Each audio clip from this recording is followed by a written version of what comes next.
Hey guys, we are back with day 20 and we are going to talk about a topic that I've been kind of waiting a few days. I got distracted with other topics, but today we're going to talk about magnesium, balancing magnesium. We did potassium a little while back, I think on like day 10 or so, and so now we're just going to talk about magnesium, which is the other important one. And the other one that I found I really needed to balance to make me feel better when I went through that kind of couple of days where I felt really off. So let's just get into it. To balance my magnesium, I kind of did some rough looking at how much magnesium is actually in the animal-based food sources that I had, that I was eating, and I found, for me personally, with my diet, it's fairly simple, there wasn't that much. So I looked at the recommended dose, and I found some handy charts, which I will put those in the video here. I think I posted the same chart in a previous video on potassium, but it was super helpful because it more or less gave me my maximums, because like I was more concerned about overdosing than underdosing. So I wanted to make sure that I did not go above too much, you know? So with this chart, I was like, okay, max is like 600. And I was like, I figure for my size, I just, you know, guesstimated what I would need between 300 and 400. So for me, that's what I started off doing when we had the magnesium glycinate tablets that we had originally. I had to take so many of those because they only had like 56 milligrams of actual magnesium in them per 2 capsules. So I had to take like a lot of them just to get my, you know, minimum of like 300 milligrams in. We got a different brand, different capsules, and I will mention that in the description below what we got. And it's working great so far. I'm doing 2 capsules a day, 1 in the morning, 1 at night. They each have 210 milligrams in them. So I'm getting a total of 420 milligrams of magnesium a day now. And the way that I understood it, just the people that I've been listening to, the doctors, other carnivores, you have to have enough sodium so that you can utilize your magnesium, and you have to have enough magnesium to utilize your potassium. So some of the symptoms that I was having, originally I thought it was potassium deficiency, but when I looked it up, it's actually more magnesium deficiency.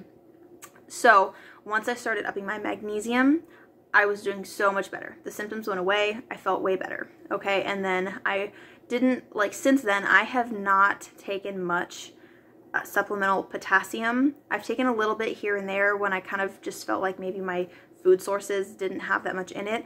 I printed off that chart that I made with potassium sources in foods, the popular carnivore foods, and I have that on my fridge so that I can just glance at it real quick.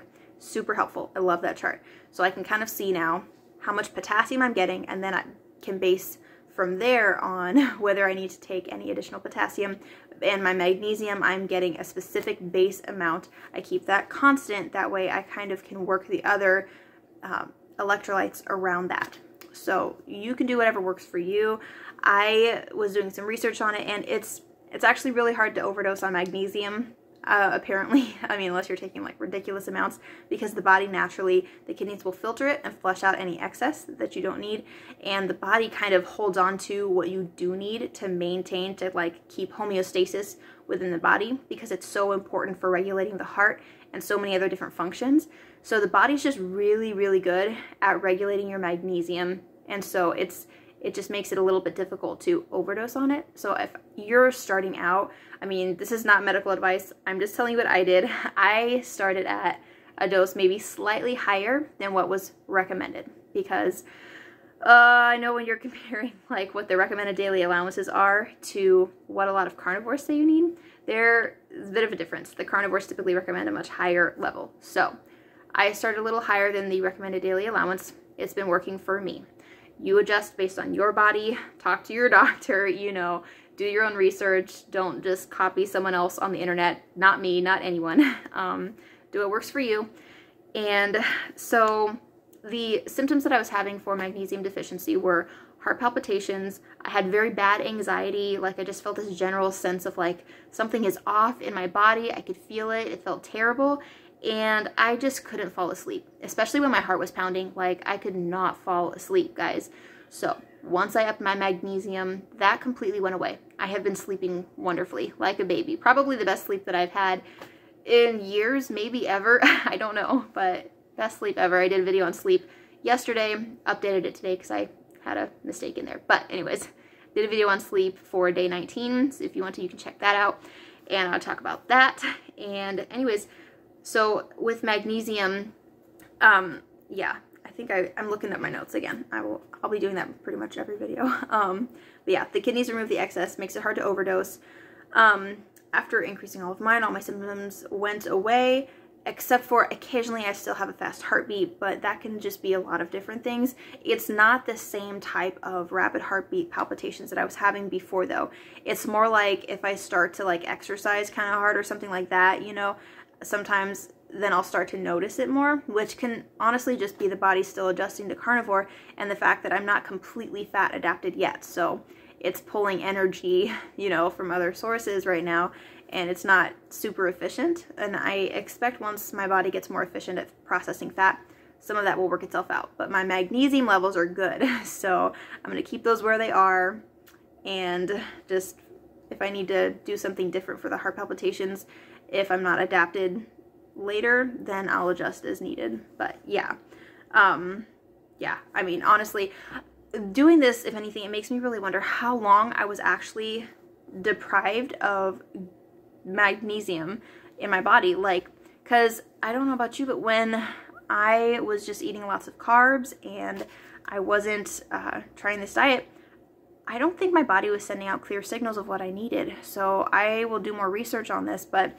it's something that I really, really want to look into, which is what effect carbohydrates and insulin spikes and dips have on your body's ability to send out clear signals. Because I'm telling you, like, I could have had a magnesium deficiency for a long time. Like, maybe I was just barely getting by and I would never know it, because when you eat too many carbs, it kind of has a wonky effect on your body and how your body sends out signals for you, letting you know what you need.